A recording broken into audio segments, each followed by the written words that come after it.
Morning. Morning.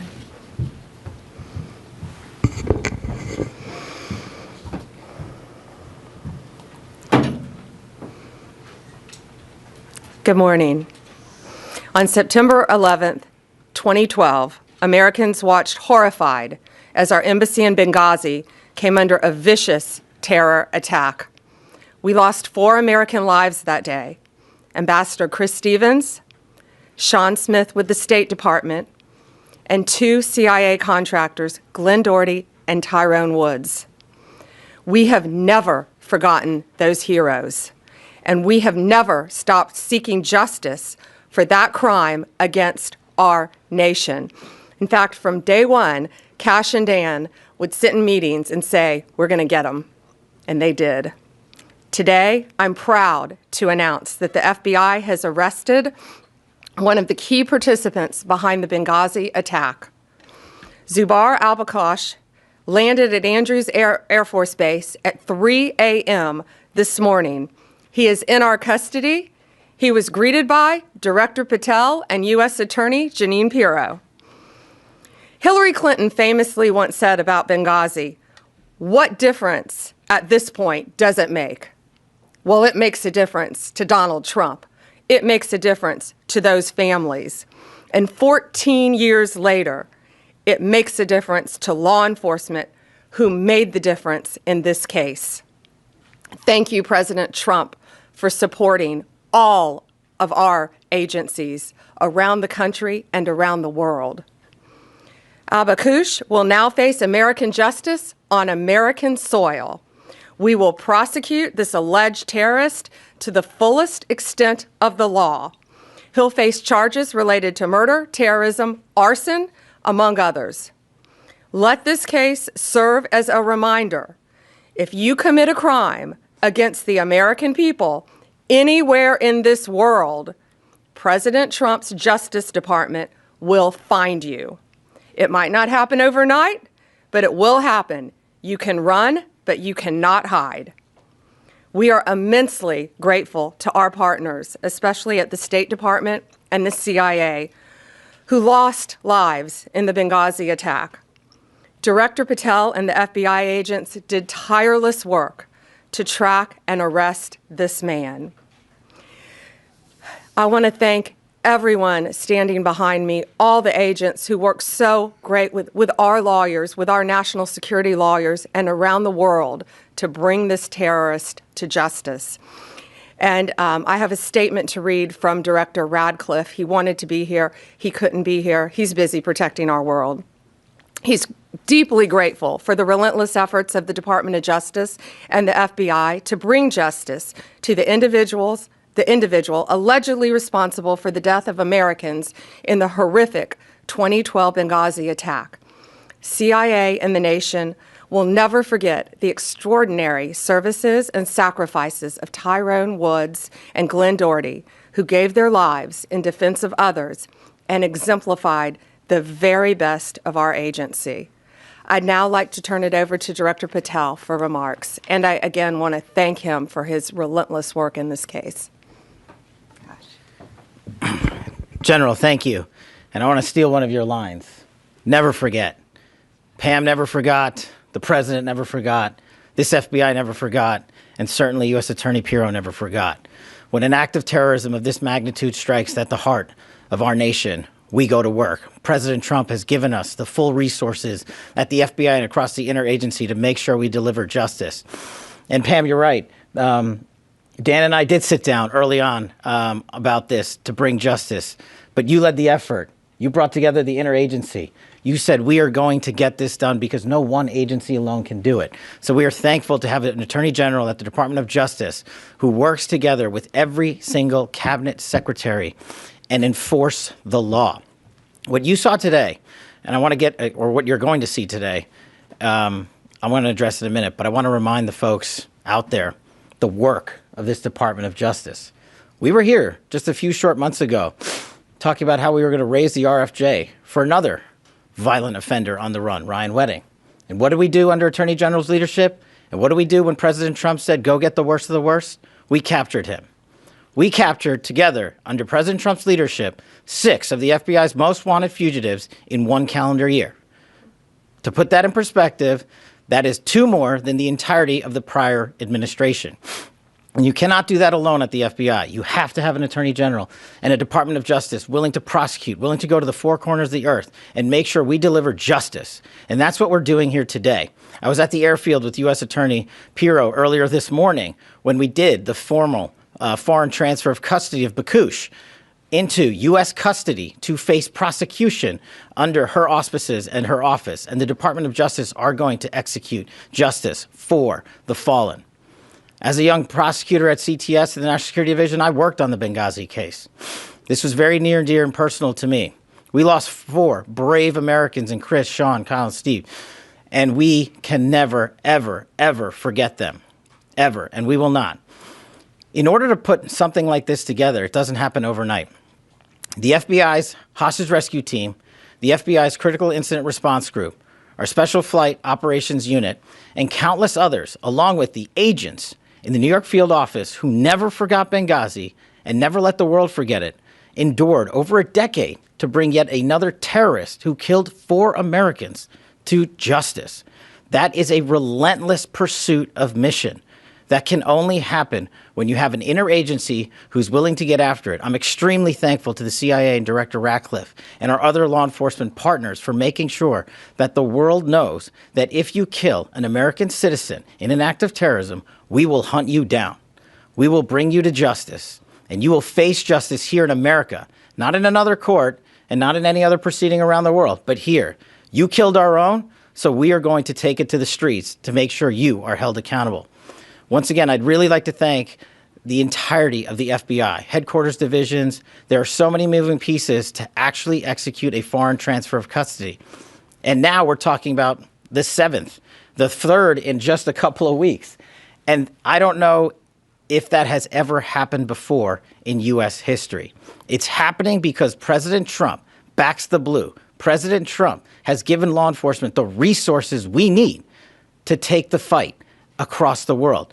And the Attorney General has been relentless in her mission to make sure that these victims are remembered and that we bring them some semblance of peace by bringing those who killed their loved ones to justice. It's a little full circle for me. Yes, then Director Deputy Bongino and I did sit down and said, how are we going to get this guy? How are we going to find the individual responsible for the Benghazi attacks? And we sat down with Janine Pirro, and we sat down with the AG and her team and the Deputy Attorney General. And every single day, every single week, we talked about how we would do it. And we're here today because we have an interagency that is led by superior individuals who have one shared goal: protecting America and our lives and our future. And to any others out there who wish to do harm, especially commit acts of terrorism here and around the world, this is the feat you will meet. You will not be forgotten by us. We will chase you down. And it is a privilege and an honor to be the director of the FBI and come full circle for me, especially on this Benghazi case, especially with the families I know so well. And for me to you, the families, I just want to personally say, I continue to pray for you. I hope that we can give you a little bit of peace in the utmost difficult of times when you have lost loved ones. And I just want to thank President Trump for delivering that peace and that modicum of justice. Thank you, Attorney General. Thank you, Director. Thank you, Director. And it's now my honor to introduce the woman who will be prosecuting this alleged terrorist, U.S. Attorney Janine Pirro. Thank you, Attorney General. 14 years ago, Americans watched in horror as a scene unfolded in a foreign land, in one of the most dangerous places in the world for Americans, Benghazi, Libya. An American ambassador, elite military personnel, and a State Department employee were all violently murdered. For 13 hours, the American cavalry never came. For 13 hours, they waited for help that never came. Today, President Trump is making sure that American justice is coming for those individuals responsible for the deaths of those 4 Americans. Bakush is now on U.S. soil because of the President, Attorney General Pam Bondi, and Kash Patel. The FBI, the Department of Justice, never forgot. There are prosecutors in this room right now who have been in the office for 13 years and have consistently handled this matter in this case. This department will never forget the seemingly forgotten in that outpost in Benghazi. Bakush was first charged by complaint in 2015, which was sealed for 11 years. An 8-count indictment, has been unsealed, and it charges Bakush with the murder of Ambassador Chris Stevens, the murder of State Department employee Sean Smith, the attempted murder of State Department Special Agent Scott Wickland, and conspiracy to provide materials for terrorists and support that resulted in the death of 4 Americans, as well as arson at the special mission. I don't have to go through all of the facts, but every one of us remembers this case. I reported on it when I worked at Fox. I had relationships, as Kash Patel just said, with the families. And last night, as soon as they were in custody, because of Pam and because of Kash, we had a limited unsealing order from Judge Cooper that allowed me to speak to the family members to let them know that justice was coming for Bakush. I spoke with Sean Smith's mother, who I've known for years and have communicated with for years. I spoke with Tyrone Woods' widow, Dr. Dorothy Woods. I spoke with Ambassador Chris Stevens' family, as well as Glenn Doherty's brother, Greg, as well as his widow. These were people who never expected that justice would be coming. They never knew about the determination in this room and behind me and the incredible work of the FBI along this case for years and years, because this was something that mattered. The Benghazi saga was a painful one for Americans. It has stayed with all of us. And let me be very clear, there are more of them out there. Time will not stop us from going after these predators, no matter how long it takes, in order to fulfill our obligation to those families who suffered horrific pain at the hands of these violent terrorists. And now, I again want to tell everyone that American justice is here, that President Trump will make sure that the cavalry comes for Americans no matter where they are in this world. Thank you. We'll take a few questions. I have an on-topic and an off-topic. Sure. Tell us a little bit about how he was captured, where he was captured. Was he in jail for a while before? Was he at home? What can you tell us about how this all went down? We're not going to give out a lot of the details, but I'm going to let Kash take what we can say. The general's right. We have to protect the integrity of the investigation and the ongoing prosecution. That's of the utmost importance. It always is, to make sure even this individual receives the constitutional protections only afforded in the United States of America. But an FTOC, a foreign transfer of custody, is executed by the FBI each and every time with special tactical assets, FBI agents, and of course medical personnel. And that was done in this instance. And the individual was apprehended and transferred over the night and into custody early this morning at an airfield. And so that's about all we can say on that matter. But in order to maintain the chain of custody, this is what the FBI does, routine, every time. It's what we did for the 6 top 10 we already captured. It's what we did for the relentless others that we continue to capture. Was he picked up in Libya? He was picked up overseas. And then if I could just ask you two quick off topics. Obviously, this terrible tragedy we're watching in Arizona with Nancy Guthrie. I understand you know Savannah Guthrie. What is the federal government doing right now? Is the FBI now leading the investigation, taking it over from the locals? We're doing everything to assist the locals. We're working with the locals. Breaks my heart for Savannah and for her family. I know she's asked for all of our prayers. So please pray for her beautiful mom, pray for her family that she's returned home. That's all we can say about that at this time. But yeah, I've known Savannah for over 30 years, and it's breaking my heart. If I may, there seems to be a little confusion with DNI Gabbard was down in Atlanta last week for the Fulton Yes. County search. Originally, this office said that she was not part of the investigation. She put in a letter to Congress that President Trump directed her to do so. And then now President Trump yesterday said that it was at your insistence that she went down there. So what is the case here? Yeah, thanks for asking that. It's that's interesting because DNI Gabbard and I are inseparable. We are constantly together, as are the people behind us. We constantly talk. We collaborate as a cabinet. We're all extremely close, know what each other, what we're doing at all times, pretty much, to keep not only our country safe, but our world safe. And she was down there with Deputy Director Andrew Bailey of the FBI. And I'm not going to talk about any other details of that matter right now because Georgia's a very important issue to us. She was there. We're inseparable. That's all I'll say. Mike, let me see. Can you say, was there foreign involvement in the capture of this suspect? What kind of assistance did you get from other countries? I'm going to let Director Patel take that. I think we're not going to be able to say a lot on that matter as well. But, and to you personally, I'm so sorry you and your NBC family are going through this right now. We appreciate it.